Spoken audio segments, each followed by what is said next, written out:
Le film commence avec une jeune femme nommée Marla, qui venait tout juste de devenir adulte. Et elle était sur le point d'annoncer à ses parents qu'elle allait voyager à travers le monde. Soudain, son frère Charlie apparaît et, curieux, lui demande ce qu'elle est en train de faire.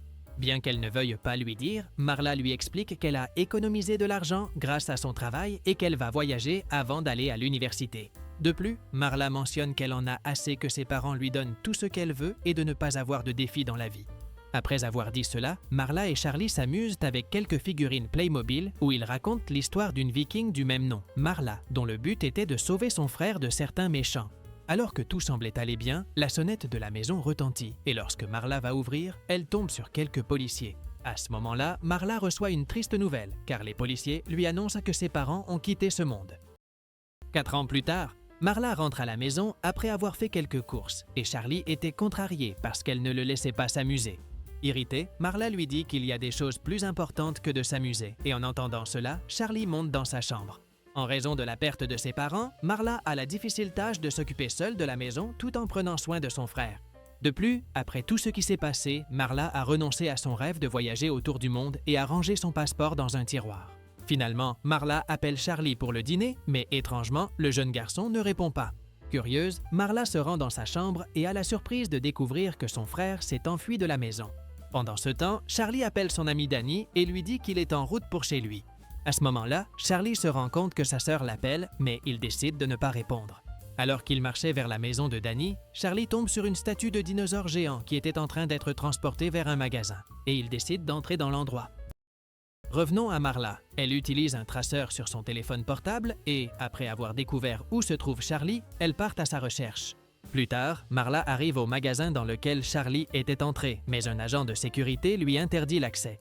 Marla essaie d'expliquer que son frère est à l'intérieur du magasin et qu'elle doit le retrouver pour le punir. En s'en rendant compte, le garde laisse entrer Marla et à l'intérieur, elle découvre un endroit avec des décors et des miniatures Playmobil. Soudain, Marla tombe sur Charlie, qui est impressionné par les miniatures et se souvient qu'il s'amusait avec elle avec sa sœur. Cependant, Marla le réprimande et se montre irritée par tout ce qui s'est passé. Charlie dit que la période où Marla parlait de vivre des aventures lui manque, mais Marla lui répond que maintenant qu'elle a grandi, elle a appris de la pire des manières que la vie n'est pas une aventure. Après cela, Marla demande à Charlie de partir avec elle. Mais le jeune homme refuse et, après avoir pris sa miniature Playmobil, déclare qu'il y a une place pour lui sur scène. Cependant, Marla s'irrite encore davantage et, après avoir pris la miniature, la jette sur scène. À ce moment-là, toutes les lumières de l'endroit s'éteignent et soudain, la miniature Playmobil se redresse toute seule. Alors, une lumière apparaît et commence à faire léviter tout, y compris la figurine de Charlie. À cet instant, Charlie prend sa figurine, mais Marla essaie de l'arrêter et soudain, ils sont tous les deux emmenés dans une autre dimension.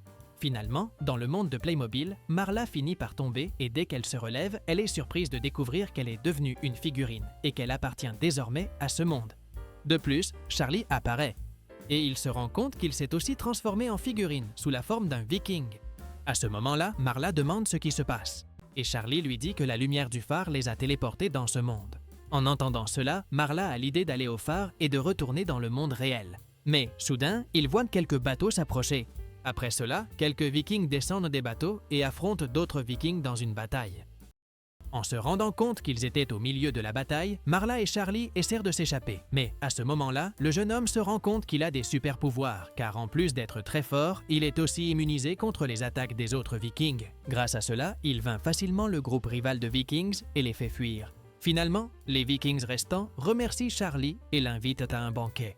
Au loin, Charlie ne s'en rendait pas compte, mais il était observé par un trio de pirates qui, sur ordre de l'empereur, devaient trouver un viking puissant. Ainsi, les pirates élaborent un plan pour capturer Charlie et l'emmener avec eux. Peu de temps après, Marla vient chercher son frère pour le ramener à la maison, mais les vikings ne voulaient pas le laisser partir, car ils le considéraient comme un héros. De plus, Charlie aimait être considéré comme un héros, et à cet instant, il commence à célébrer avec les vikings. Soudain, Charlie marche accidentellement sur une catapulte et est projeté au loin. Pour le sauver, Marla monte à cheval et part à la recherche de son frère. À ce moment-là, le trio de pirates se rend compte que Charlie était tombé. Ils sont tout près de lui et le capturent rapidement. Peu après, Marla apparaît et voit son frère, qui était emmené par les pirates. Avec beaucoup de courage, Marla poursuit son frère. Et pendant le trajet, elle se rend compte qu'elle se trouve sur une route très fréquentée. À un certain moment, Marla monte dans un camion où un homme nommé Del conduisait le véhicule et transportait une botte de foin vers une ville. Rapidement, Marla expulse Del et commence à conduire le camion, mais à ce moment-là, elle se rend compte que le véhicule dans lequel se trouvait Charlie avait disparu. Après cela, Marla s'arrête au milieu de la route et, en colère, Del remonte dans le camion et s'en va, laissant Marla derrière lui.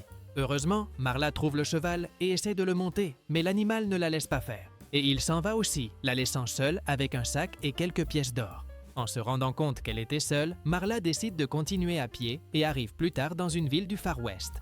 Sur place, Marla essaie de rencontrer un shérif, mais il était occupé à essayer de capturer des bandits. À ce moment-là, Marla s'inquiète, car il n'y avait personne pour l'aider, mais soudain, elle aperçoit Del, qui essayait de vendre son foin. L'un des habitants de la ville se fâche contre Del, car son foin avait fait pousser des ailes à l'un de ses chevaux. Intrigué, Del dit que le magicien qui lui a vendu le foin n'a rien dit à propos de chevaux avec des ailes, et furieux, l'habitant de la ville déclare qu'il ne le paiera pas. À cause de cela, Del s'inquiète, car il a une dette envers une vilaine nommée la Glinara et comptait utiliser l'argent pour la rembourser. Peu après, Marla rencontre Del et lui dit qu'elle essaie de former un groupe pour sauver son frère, mais Del refuse. Cependant, Marla ne se décourage pas et tente de convaincre les autres habitants de rejoindre son groupe, mais tous refusent également. Soudain, Marla a une idée et montre les pièces d'or, disant qu'elle offrira une récompense à quiconque se joindra à elle. En voyant les pièces, tous les habitants s'intéressent, et Marla se réjouit, pensant qu'ils vont se joindre à elle pour l'aider. Cependant, Del la prévient que les habitants de la ville ne veulent que les pièces et qu'ils l'élimineront pour s'en emparer. En entendant cela, Marla commence à s'enfuir et court à toute vitesse pour sauver sa vie. Pendant la fuite, Del apparaît avec son camion et, après avoir sauvé Marla, ils s'enfuient ensemble. Plus tard, Marla discute avec Del et conclut un accord avec lui. Elle lui dit que s'il l'aide à retrouver son frère, elle lui donnera toutes les pièces d'or. Sans hésiter une seconde, Del accepte, mais soudain, il manque de percuter quelques dinosaures qui passaient. Rapidement, Del fait une embardée et finit par tomber dans un trou où il est transporté sur une montagne couverte de neige. Pendant ce temps, Charlie se réveille et se rend compte qu'il était retenu prisonnier par des pirates. De plus, Charlie voit d'autres guerriers qui étaient également prisonniers. Peu après, l'empereur de la ville, nommé Maximus, apparaît et rencontre Charlie. Charlie lui dit que ses amis vikings le retrouveront, mais l'empereur lui répond que ce sera impossible, car ayant créé sa propre île à Playmobil, personne ne le retrouvera. De plus, l'empereur révèle à Charlie et aux autres guerriers prisonniers qu'il les fera combattre une créature dans une arène. Pendant ce temps, Del réparait son camion pour pouvoir poursuivre le voyage. Et il dit à Marla qu'un agent secret nommé Rex Dasher les aidera à découvrir où se trouve Charlie. Dès qu'il apparaît, Dasher emmène Marla et Adela dans sa cachette et peu après, ils partent en voiture. Dans le véhicule, Dasher explique qu'en plus de Charlie, d'autres guerriers ont également été capturés, mais il ne sait pas encore pourquoi. Peu après, le groupe arrive dans un magasin de fleurs et Dasher explique que l'endroit est en réalité une unité secrète de surveillance de la ville. Dasher avait pour objectif d'entrer dans l'endroit afin d'obtenir des informations et de découvrir où se trouve Charlie. Cependant, il y avait un problème. Une opératrice nommée Greta avait un accès total à l'endroit et elle seule pouvait savoir où Charlie avait été emmené. Avec cela, Dasher a l'idée de déguiser Marla en Greta afin qu'elle puisse accéder aux informations de la ville. Pendant ce temps, Dasher dit que Greta adore les burritos. Il élabore alors un plan dans lequel il demande à quelqu'un de préparer le repas et d'y mettre un peu de somnifère pour que, lorsqu'elle le mangera, elle s'endorme et ne compromette pas le déguisement de Marla.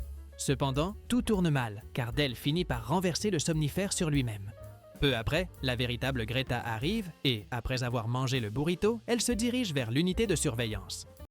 Pendant ce temps, Marla, qui était déguisée en Greta, parvient à entrer dans une salle de contrôle. Et avec l'aide de Dasher, elle accède à certains fichiers qui révélaient où son frère avait été emmené. Soudain, la véritable Greta apparaît. Et en rencontrant Marla, elle est surprise et dit que c'est une imposteur. Pour aggraver la situation, la véritable Greta révèle qu'elle a une petite moustache. Et Marla se rend compte que son déguisement n'était pas complet. Dès que tout le monde découvre le déguisement de Marla, Greta ordonne aux gardes de l'arrêter. Mais heureusement, Dasher apparaît et l'aide à s'échapper. Après cela, Marla et Dasher entrent dans une salle.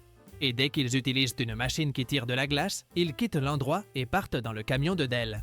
Heureusement, Marla a réussi à obtenir les dossiers qui révélaient où ils avaient emmené son frère. Mais alors que tout semblait aller bien, les agents de Greta apparaissent pour les arrêter. Avec cela, Dasher a l'idée de distraire les agents et demande à Marla d'avancer et de retrouver son frère. Après que Marla et Del soient partis, Dasher finit par être capturé par les pirates de l'empereur. Pendant ce temps, Marla regardait quelques enregistrements des dossiers qu'elle avait obtenus, mais elle n'a rien découvert. À ce moment-là, Del propose un peu de nourriture à Marla, et après avoir mangé, elle recommence à regarder les enregistrements. À ce moment-là, Del remarque sur l'enregistrement qu'il y avait un symbole sur le véhicule dans lequel Charlie a été emmené, et grâce à cela, il découvre où il se trouve. Revenons à Charlie. Il était prisonnier avec d'autres guerriers et a décidé d'élaborer un plan avec eux pour s'évader. Pendant ce temps, Marla arrive dans une ville futuriste et Del a le projet de donner quelques pièces d'or à Glenara, car c'est elle qui a vendu une technologie ayant fait disparaître le véhicule dans lequel se trouvait Charlie. En chemin, tous deux rencontrent un robot de Glenara qui avait été jeté dehors par cette dernière. En voyant que le robot était endommagé, Marla et Del l'aident et, après l'avoir réparé, ils se dirigent vers Glenara. Quand il la trouve, Del lui remet 2 pièces d'or. Puis il lui demande à qui elle a vendu un dispositif technologique. À ce moment-là, Glenara révèle que le dispositif était un appareil de camouflage et qu'elle l'a vendu à l'empereur Maximus. En apprenant cela, Marla dit que Maximus a capturé son frère. Et Glenara lui révèle que Charlie a été capturé pour combattre dans une arène qui aura lieu le lendemain. Inquiète, Marla dit qu'ils doivent se dépêcher, mais Glenara les arrête, en disant que Del lui doit encore de l'argent. Sur ce, Del essaie de sortir plus d'argent de la bourse de Marla, mais il a la surprise de constater qu'il n'y a plus de pièces d'or. Agacée, Glenara capture Del et Marla et dit qu'elle va les éliminer. Pendant ce temps, Charlie et les guerriers parviennent à s'échapper de la prison et prévoyèrent de fuir en utilisant le bateau d'un capitaine. Cependant, à ce moment-là, le capitaine est frappé et perd connaissance. Par conséquent, Charlie prend en charge la navigation du bateau, car selon les guerriers, les Vikings sont les meilleurs navigateurs de Playmobil. Néanmoins, tout tourne mal et ils sont de nouveau capturés.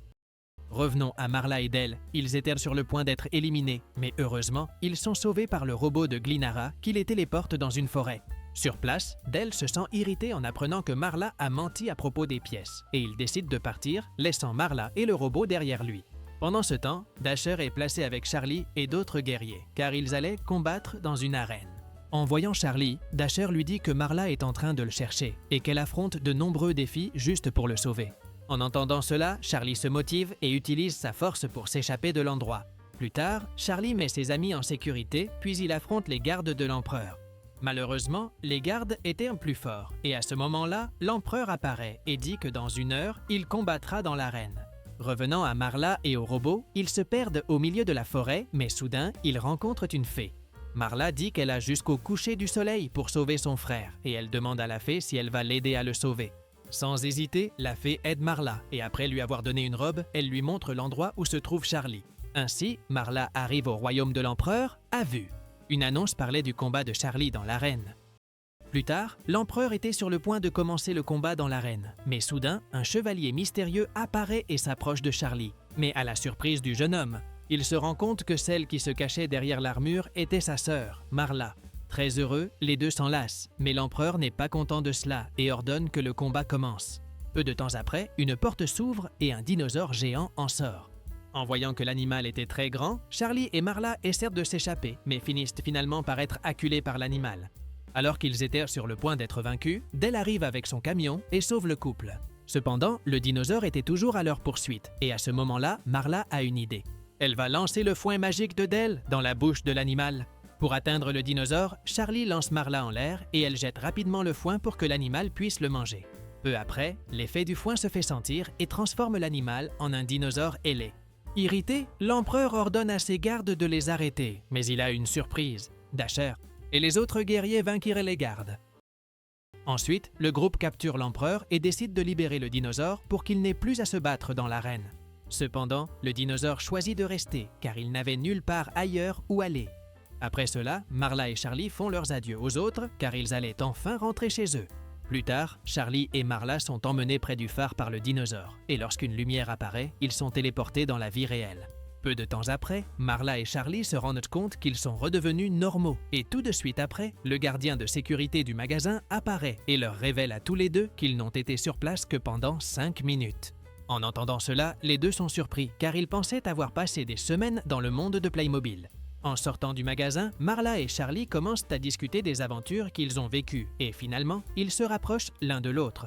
Dans la scène finale, le gardien de sécurité du magasin trouve la figurine miniature de l'empereur Maximus et, après l'avoir libérée d'une cage, la remet dans le Playmobil. Et sur ce, le film se termine. Si tu as aimé cette vidéo, n'oublie pas de t'abonner à la chaîne, de mettre un like et profitant pour regarder d'autres résumés incroyables qui sont disponibles pour toi. Je vous dis au revoir pour l'instant et on se retrouve dans la prochaine vidéo.